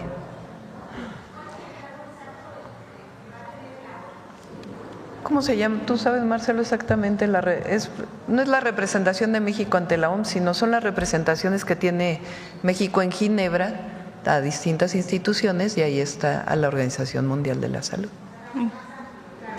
No es a la Organización Mundial de la Salud directo. Sí. Bueno, pasando a otro tema. Bueno, me gustaría retomar un poco lo del crematorio en Chihuahua. Ayer unos colectivos… Pero vamos a verlo el martes eso. Porque tiene muchos temas relacionados. No es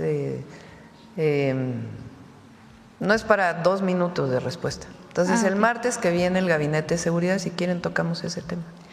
Ok, gracias. Bueno, ayer diversos… Sí se está atendiendo y se está en coordinación. Entonces el martes se puede informar con mayor detalle. Muchas gracias. Bueno, entonces, ayer diversos colectivos de familiares de personas desaparecidas protestaron en la Cámara de Diputados en contra de diversas reformas que ya se han aprobado en esta materia y pues incluso la que incluye la CURP con datos biométricos. Ellos han dicho, se han referido a este paquete de leyes como la ley espía y pues argumentan que puede poner en riesgo a ellos durante su labor de investigación. ¿Habrá alguna mesa de trabajo con ellos o alguna? Ya hubo. Y sigue la Secretaría de Gobernación. Rosa Isela hizo un diálogo muy amplio con todos los colectivos de familiares de desaparecidos, muy, muy amplio. Alrededor del 60, casi el 70% de las y los colectivos estuvieron de acuerdo en las modificaciones que se presentaron. De hecho, vinieron de ellos las propuestas. Y hay una parte que no estuvo de acuerdo. Entonces, de todas maneras, pues se envió la propuesta y se sigue dialogando, porque tenemos que avanzar. Nosotros tomamos muy en serio el tema de los desaparecidos. Y las modificaciones a las leyes que se hicieron es para dar más capacidad a las instituciones de seguridad pública y a la propia Fiscalía para poder actuar de manera preventiva en las primeras horas de denuncia de un desaparecido y también en la investigación de las personas que están desaparecidas. Entonces, se incorporaron muchísimas observaciones. Ahora, la famosa ley espía, hoy otra vez, ahí están no sé cuántos comentócratas. No, es la ley de seguridad y apoyo a la población, así debería llamarse. No tiene nada que ver con el espionaje. A ver, ¿por qué no ponemos otra vez los artículos de la ley y luego el Código Penal y la Constitución? porque es falso, de toda falsedad, que haya en esas leyes alguna capacidad que le den al Estado mexicano fuera de la Constitución para vigilar a las personas. Falso de toda falsedad. Que es un tema político, de criticar al gobierno, no importa qué ley hubiéramos puesto, no importa el contenido de la ley. Hay algunos personajes que todo va a ser en contra nuestra, todo. El problema es que dicen mentiras, por eso tenemos nuestra sección del detector de mentiras. Por eso ahora la ley habla del derecho de las audiencias, o sea, el derecho del pueblo a la información, porque lo que no está bien, todo periodista, todo editorialista, tiene toda la libertad de criticar al gobierno, toda, aquí no hay censura, ninguna censura, tienen toda la libertad y si no, pueden ver el 99.9% de los medios de comunicación, a lo mejor exageré, el 99% es una crítica permanente al gobierno, o sea, hay total libertad de crítica al gobierno de México, de crítica a la presidenta. ¿Qué decimos nosotros? Solo que no mientan. Pueden tener diferencias, pero decir mentiras pues va contra el derecho a la información. ¿Lo vamos a prohibir? No, es solamente la capacidad que tiene un ciudadano o una ciudadana de decir, oye, yo tengo derecho a la información. Tú vas a tener un ombudsman de derecho de las audiencias que va a definir si en efecto se violó el derecho a la información o no, pero nadie está coartando la posibilidad de informar, de decir, de opinar, nada, pues imagínense todo lo que hay en los medios ahora en contra de la presidenta y sencillamente tenemos derecho de réplica en las mañaneras. Ahora, falso que haya espionaje, a ver, la Constitución, otra vez vamos a artículo 16, ayer lo leímos, lo vamos a volver a leer.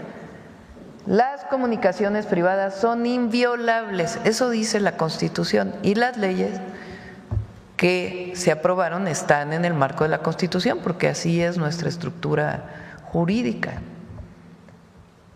Las comunicaciones privadas son inviolables. La ley sancionará penalmente cualquier acto que atente contra la libertad y privacidad de las mismas. Esto es la Constitución, lo que dice la Constitución. Excepto cuando sean aportadas de forma voluntaria por alguno de los particulares que participen en ellas.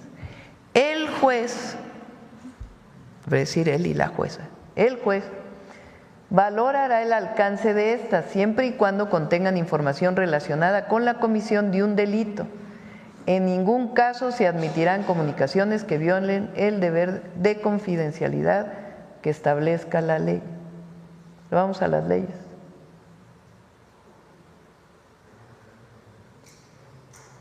Pónmela, a ver si tienes la que tenía, la que presentó Pepe, la que decía, qué decía antes y qué dice ahora, en qué artículo, para que vean que no hay ninguna diferencia. Ley Federal de Telecomunicaciones y Radiodifusión, que está vigente hasta la aprobación actual, su artículo 190. Las concesiones de telecomunicaciones y en su caso los autorizados deberán 1. Colaborar con las instancias de seguridad y procuración y administración de justicia en la localización geográfica en tiempo real de los equipos de comunicación móvil en los términos que establezcan las leyes. Cualquier omisión o desacato a estas disposiciones será sancionado por la autoridad en los términos de lo previsto por la legislación penal aplicable. Bajo la Constitución, pues esto solamente se puede a partir de una orden de un juez. Eso ya lo decía la ley. ¿Qué dice ahora?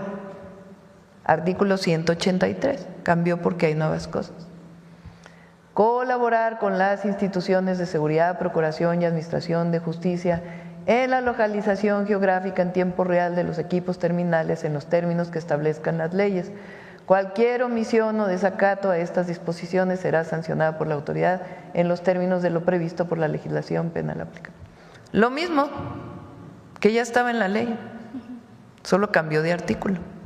porque hay nuevas disposiciones en la ley. O sea, ahí es falso, absolutamente falso, que el gobierno, que el CNI, que cualquier institución del Estado mexicano vaya a vigilar a alguna persona. ¿Cómo puede hacerse la vigilancia? A partir de la orden de un juez. ¿Cómo puede otorgar un juez esa orden? Pues a partir de una carpeta de investigación y de pruebas. Ahora vamos a ver ya lo que dijo el Reforma, porque ya le cambió ahora, ¿no? La primera plana. O sea, como ayer dije que era falso lo de la ley espía, que publicó el Reforma, 8 columnas, entonces ahora dice, ¿aplicará la ley espía? Los jueces carnales. Bueno,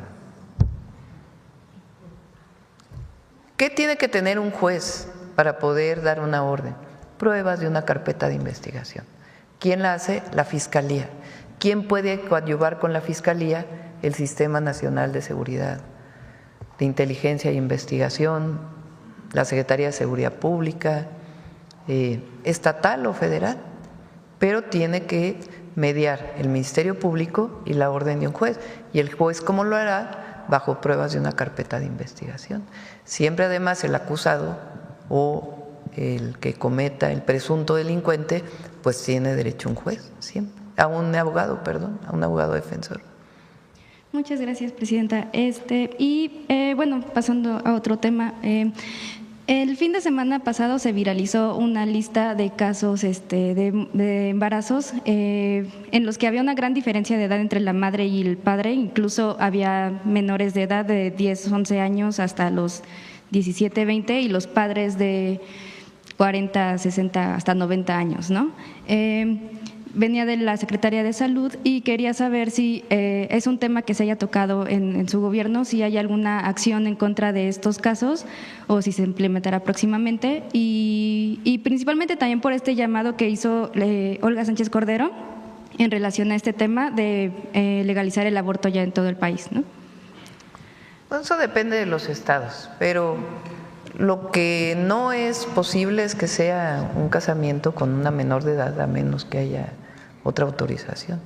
O sea, eso sí es delito. Entonces tiene que haber, si no hay consentimiento. Entonces, en caso de lo que esté penado, pues se ve exactamente cuál es lo viral.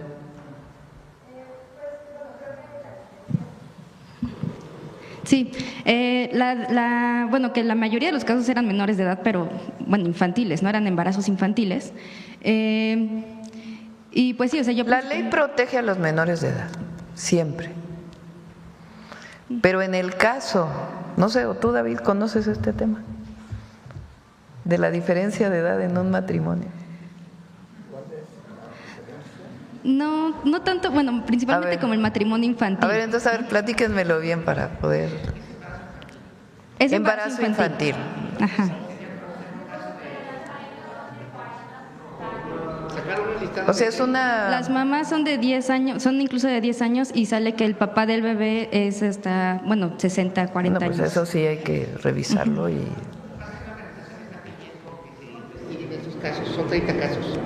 30 casos. Claro que se tienen que investigar. Muchas gracias. A ver, vamos allá atrás.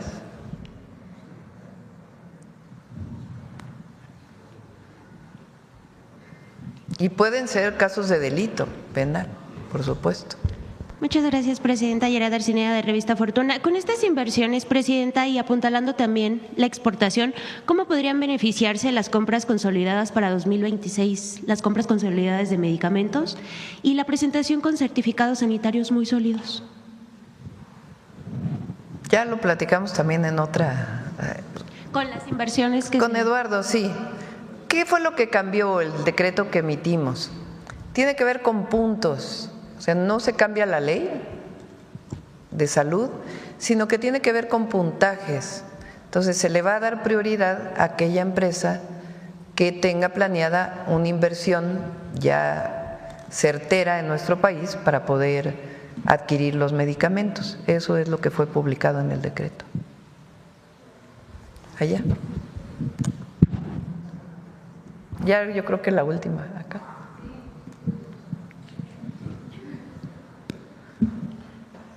Muy buenos días, Presidenta. Armando Jefferson de Publimetro México.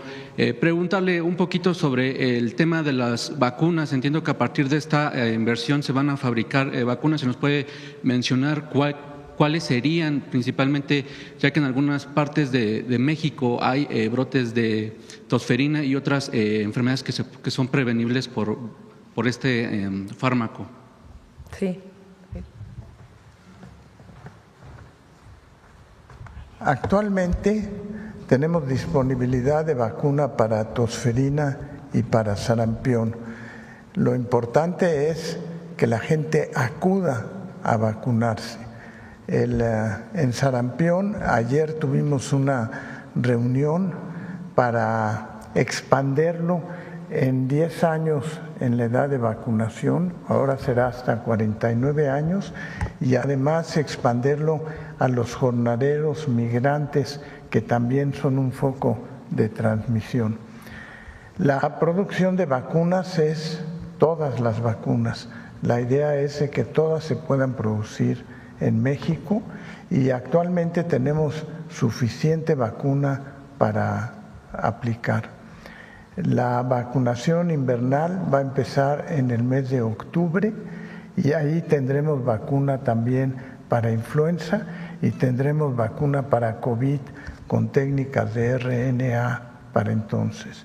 Entonces, el abasto de vacunas está garantizado y la meta que tenemos es que el 95% de la población quede protegida contra las distintas enfermedades.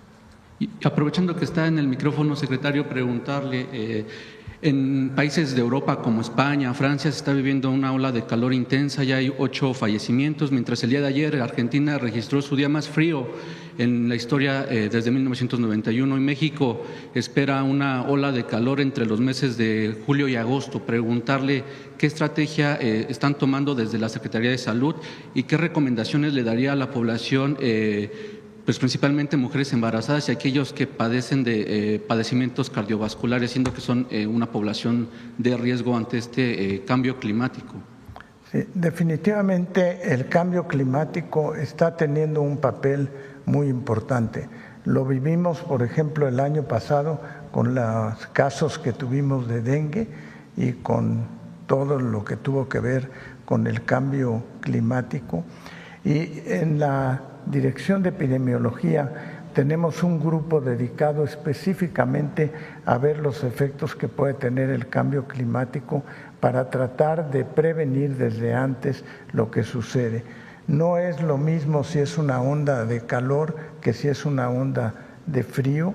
Por ejemplo, en la onda de calor lo más importante es, además de la protección de estar protegido contra el sol y el calor, tiene que ver con la rehidratación temprana de las personas y tendremos campañas y vigilancia epidemiológica.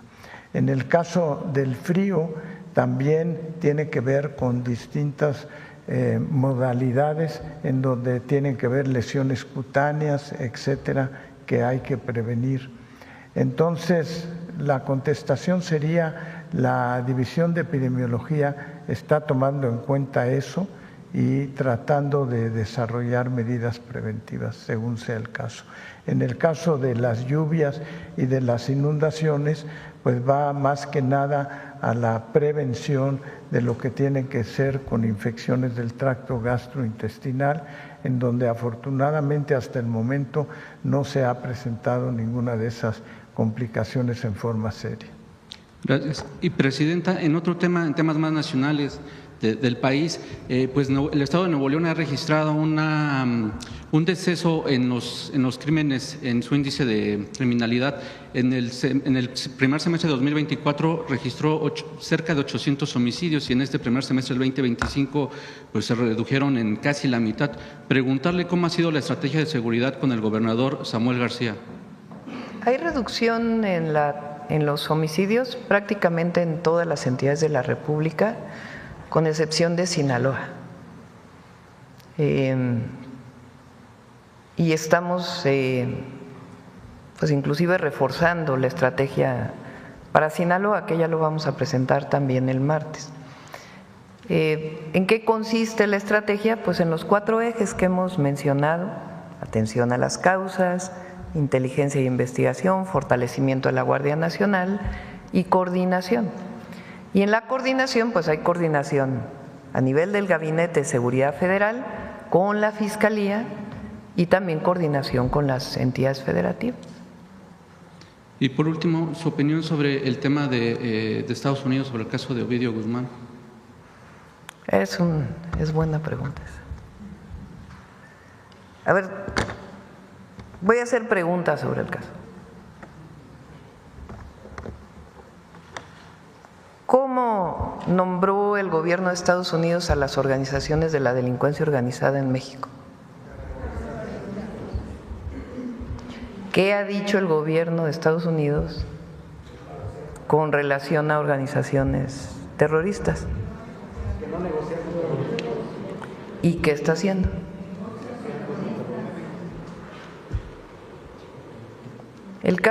Este caso en particular fue una detención que hizo el gobierno de México.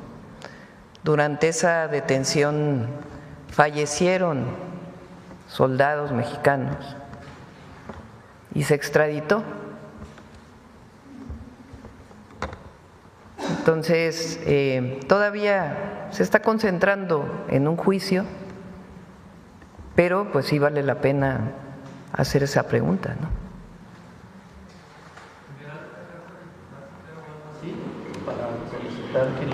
No, pues es más bien en las pláticas, ¿no? Porque sí es importante. Y que quede claro, nosotros no defendemos a nadie, no se trata de eso. Porque hay que recordar el conflicto de Sinaloa, cómo surgió. Entonces, por eso es importante para nuestro país. Y nosotros, por supuesto que combatimos al crimen organizado, a la delincuencia organizada. Pero es un caso de extradición. Entonces, por lo menos deberían tener coordinación e información con la Fiscalía General de la República. ¿No? Bueno, o sea, ya se está llevando el juicio. Lo que nosotros planteamos, pues, es esta situación. Y los impactos que tuvo una detención como se dio en el caso de Sinaloa, que es uno de los estados que pues hoy tiene los mayores niveles de homicidios. Bueno, a ver, quiero que me quede con la duda, porque no vi la publicación del caso de este caso de los… ¿No son casamientos entonces? Ahora le voy a preguntar al equipo. ¿Quién lo difundió? Varios colectivos. Ajá. O sea, colectivos feministas difunden una lista que viene… ¿Y cuál es la fuente de la información? ¿La Secretaría de Salud Federal? Entonces la Secretaría Federal de Salud hace una publicación y los grupos feministas cuestionan por qué hay un embarazo infantil de una persona o de un el padre, digamos, que tiene una edad mucho mayor. Esa es la… No, pues tienen razón. Y son los 30 casos de mujeres de menos edad que tuvieron nacimientos en 2024. Tienen razón, hay que investigarlo. Entonces, lo investigamos y mañana tocamos de nuevo el tema. Años y un papá de 65. Sí, pues tienen que investigarse, hay uno de 11 y un papá de 93 o 97 años. No, la verdad no tenía esta información, pero qué bueno que la planteas y lo planteamos tanto en la Secretaría de Salud como en el Gabinete de Seguridad y tienen razón los colectivos. Gracias. Gracias.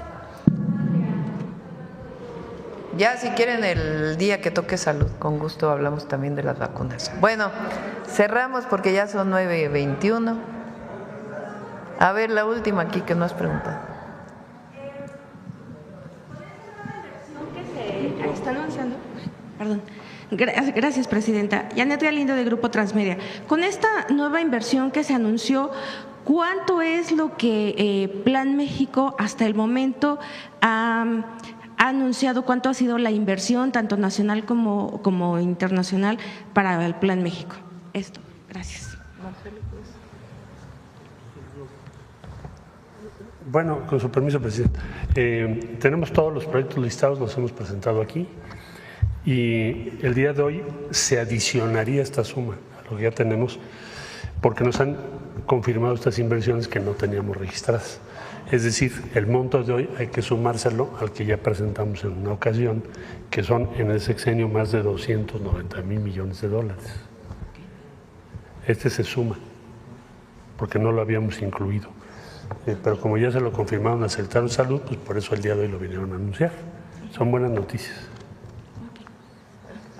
Muchísimas gracias. No me acuerdo. Janet Galindo, no sé si le dije. Mujeres en la historia.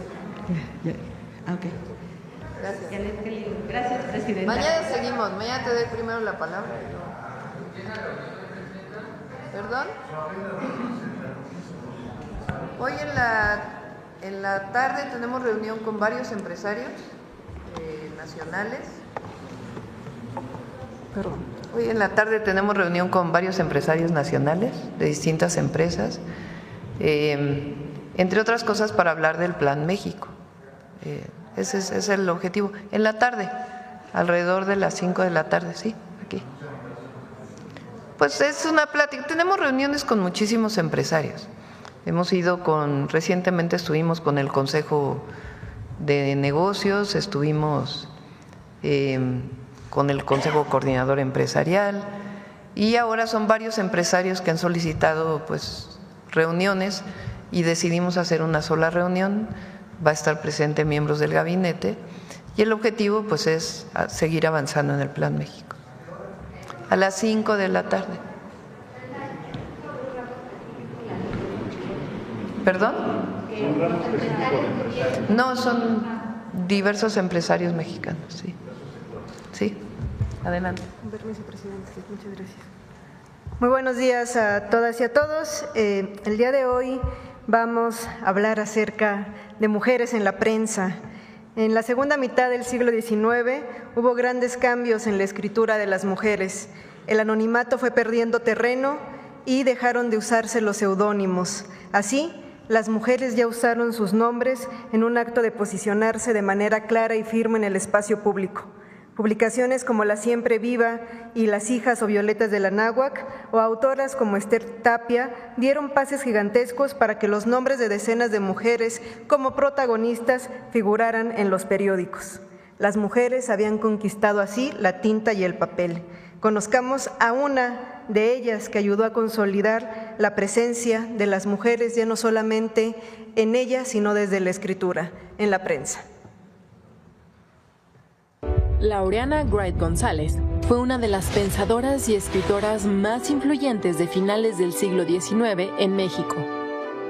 Hija de la mexicana Eulalia González y del estadounidense Santiago Wright, nació en 1846 en Taxco, Guerrero.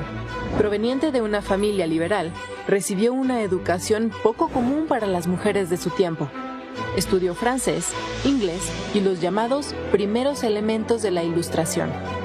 Hacia 1865, escribió sus primeros versos, algunos de ellos sobre poesía patriótica. En los años siguientes, se incorporó a importantes asociaciones culturales y científicas de su época, como el Liceo Mexicano y el Liceo Altamirano de Oaxaca, siendo una de las pocas mujeres admitidas en dichos círculos. Durante la década de 1880, Laureana Wright se consolidó como periodista. Escribió en el Diario del Hogar, donde criticó abiertamente al gobierno de Manuel González, lo que ocasionó controversias y amenazas de destierro. En paralelo, colaboró en el semanario El Álbum de la Mujer. Además, comenzó a construir redes con otras mujeres intelectuales de su tiempo, como Mateana Murguía y María del Refugio Argumedo, con quienes colaboró en diversos proyectos editoriales. Fue directora de la revista América Literaria, y a finales de 1887 fundó y dirigió el semanario Las Hijas de la Náhuac, con el objetivo de ofrecer un espacio para la escritura y formación de las mujeres jóvenes. En sus propias palabras, el proyecto buscaba que tuvieran un campo donde pueda ensanchar sus conocimientos y darlos a luz. En 1888, este semanario adoptó el nombre de Violetas del Anáhuac y en sus páginas se incluyeron biografías, cuentos, consejos, noticias y poesía enfocados en temas sobre la educación y la formación integral de las mujeres. Laureana Wright consideraba que el conocimiento era la pieza clave para la emancipación y libertad de las mujeres, pues sostenía que la ignorancia las mantenía en la condición de instrumento y que la única diferencia real entre hombres y mujeres radicaba en el acceso desigual a la educación. Además de su trabajo en la prensa, escribió ensayos considerados pioneros en la crítica al modelo tradicional de formación de las mujeres. Entre ellos destacan La emancipación de la mujer por medio del estudio y Educación errónea de la mujer y medios prácticos para corregirla. Su última gran obra, Mujeres notables mexicanas, fue publicada de forma póstuma y reunió biografías de mujeres destacadas en la historia nacional. Escritoras, maestras, artistas y profesionales contemporáneas a Laureana, como la médica Matilde Montoya. Esta obra es considerada un hito en la genealogía intelectual del feminismo mexicano. Laureana Wright falleció en 1896, dejando un legado que sentó las bases de un feminismo ilustrado en México, que décadas después sería retomado por nuevas generaciones de mujeres. Su legado permanece vigente por su claridad crítica, su defensa de la igualdad y su firme creencia en la educación como derecho y herramienta de justicia. Laureana fue una de las primeras mujeres que empezó a recuperar y a escribir sobre historia de las mujeres. Mujeres Notables tiene 124 semblanzas biográficas que ella hace más de 100 años recuperó. Es una publicación de 1910. Publicar un periódico en el siglo XIX sin duda pues era una lucha. Se requería lectores que los compraran y una inversión para sostenerlo. Que Laureana y sus compañeras promovieran el periodismo daba señales de un cambio significativo. Las mujeres ahora leían más y se involucraban también en asuntos de interés público. Laureana también fue una gran defensora de la independencia mexicana y de nuestros procesos históricos y, como vieron en parte de su obra, se dedicó a la poesía patriótica y me gustaría solamente compartir un breve fragmento de lo que escribió de la batalla del 5 de mayo de 1862, aquel triunfo del ejército mexicano, donde exaltó esta resistencia y valentía del país. Cito: «Débil ante su fuerza, ante su fama, desconocida, obscura, sin renombre, tú alzaste erguida ante la vil afrenta, el sostener tu honor no vacilaste, y a los sables blándidos de magenta tu valeroso pecho presentaste». Muchas gracias.